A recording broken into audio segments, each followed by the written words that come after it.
Uma coisa que eu posso já garantir para você nesta manhã é que o seu deserto vai acabar.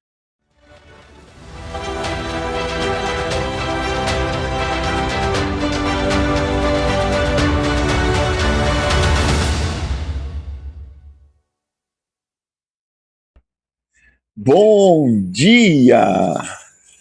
Tudo bem aí com você? Por aqui tudo ótimo. Com a graça do nosso bom Deus. Bem-vindo a mais uma reflexão do nosso canal Meditar. Quero pedir para você, se você é novo por aqui, fazer tudo isso que está aqui, ó. Se inscreve, ativa sininho, deixa o seu like ou dislike, comenta, compartilha. Vamos distribuir essa reflexão que pode abençoar muita gente. Se a gente trabalhar junto nisso, a gente alcança muita gente. Amém? Hoje eu quero falar de um assunto que muitas pessoas podem estar passando. Se não estão passando, já passaram, vão passar, porque essa é a dinâmica da vida. Eu quero falar sobre desertos. Desertos se nos apresentam nas nossas vidas sem pedir licença, eles simplesmente chegam. E deserto é aquela situação onde a gente não vê saída, olha para todo lado, tudo muito árido, seco, sem resposta. E muitas vezes a gente passa por desertos em nossas vidas, sejam eles da natureza que forem. Tem N possibilidades, mas talvez você saiba do que eu estou falando. Eu quero nesse momento pedir para você, por um momento, parar e pensar: qual é o seu deserto? Qual deserto está assolando a sua vida? Vamos pensar junto um pouquinho? Rapidinho.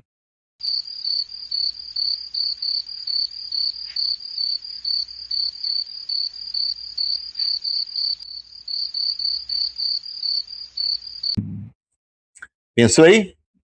Pois é, essa situação que foge do controle, onde você acorda e muitas vezes desanimado, sem esperança, e você verdadeiramente, incontestavelmente está passando um momento de deserto na sua vida. E uma coisa legal da gente aprender a lidar com o deserto é entender a dinâmica do deserto, entender o propósito do deserto, entender a origem do deserto. E tudo isso a gente consegue analisando a palavra do Senhor. Como sempre, ela nos dá todas as respostas. Uma coisa que eu posso já garantir para você nesta manhã é que o seu deserto vai acabar.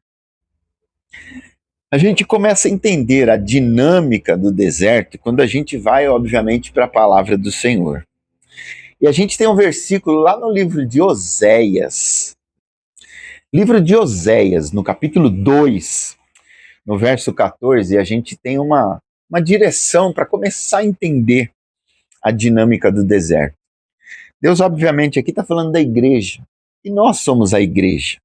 Mas olha o que ele diz no verso 14 do capítulo 2 do livro de Oséias. Portanto, eis que eu a atrairei e a levarei para o deserto e lhe falarei ao coração. Uau! Interessante a gente entender que o deserto não acontece por acaso nas nossas vidas. De acordo com esse texto que a gente acabou de ler, é o Senhor que nos atrai ao deserto. Ora, se Deus nos leva ao deserto, então a culpa é dele? Eu não vou dizer culpa, mas a responsabilidade.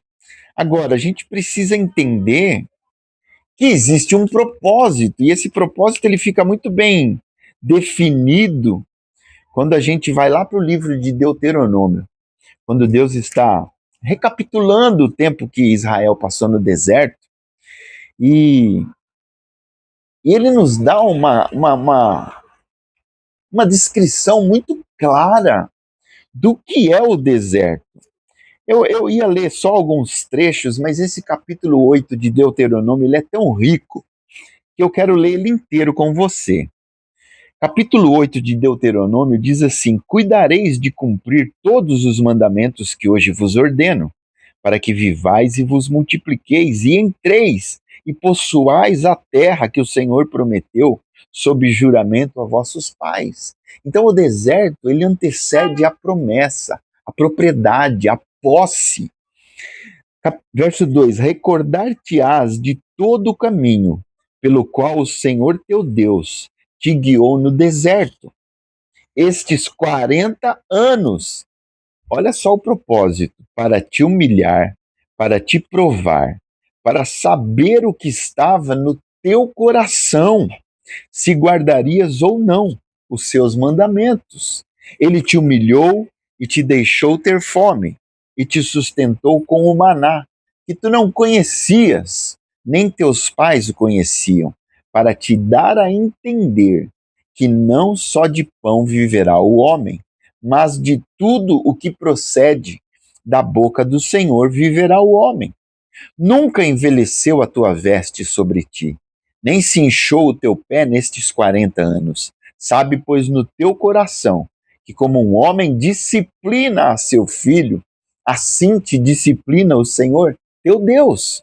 Guarda os mandamentos do Senhor teu Deus, para andares nos seus caminhos e o temeres, porque o Senhor teu Deus te faz entrar numa boa terra, terra de ribeiros de águas, de fontes, de mananciais profundos que saem dos vales e das montanhas. Olha que maravilha essa promessa. Verso 8: terra de trigo e cevada, de vides, figueiras e romeiras, terra de oliveiras, de azeite e mel. Terra em que comerás o pão sem escassez e nada te faltará nela.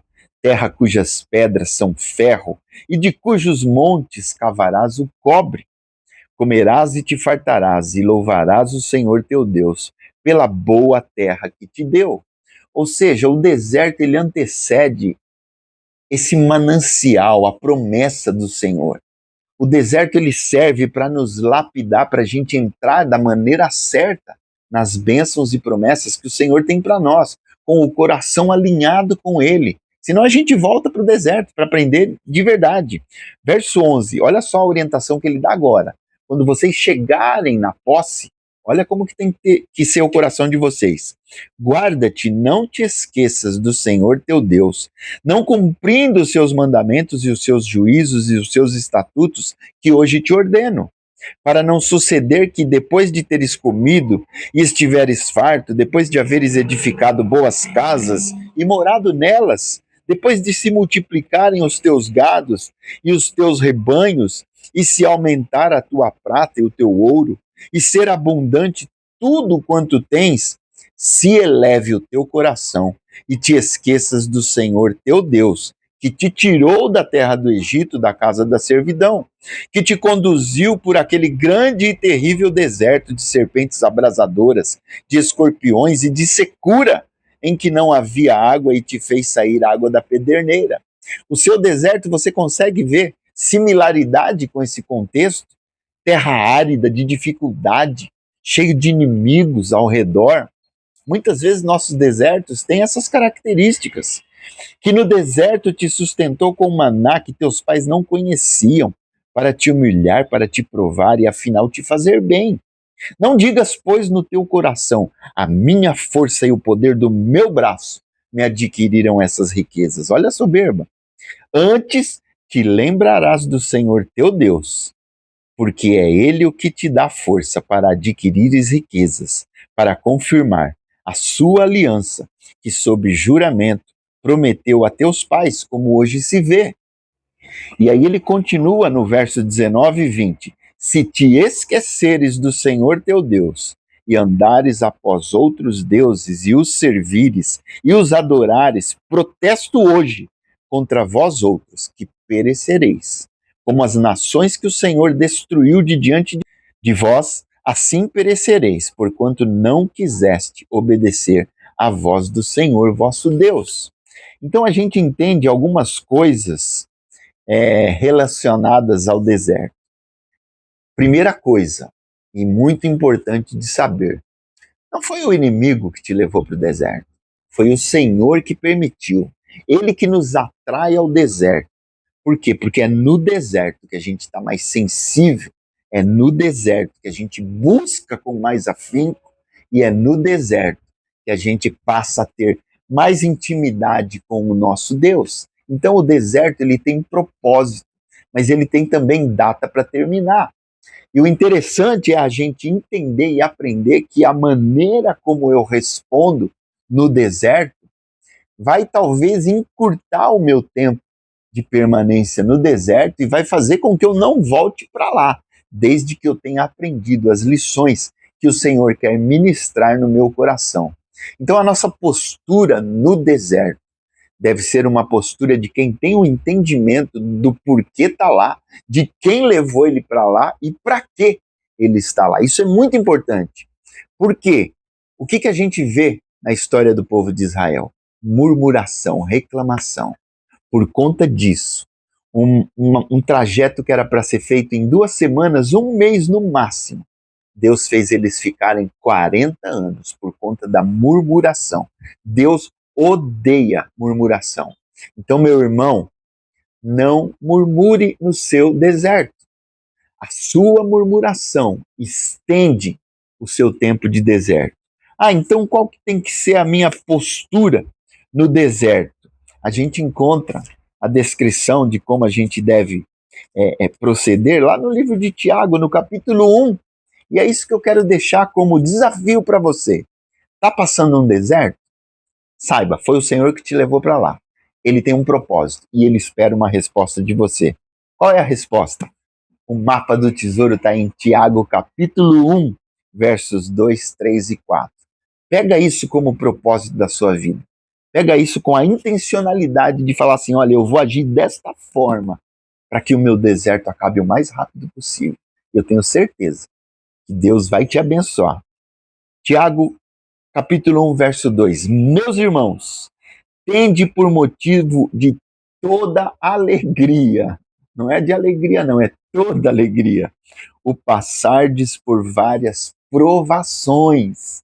Peraí, eu tenho que ficar alegre na provação? Sim, porque ela tem propósito e é o Senhor te dando uma oportunidade de crescer espiritualmente, de avançar e tomar posse da sua terra prometida.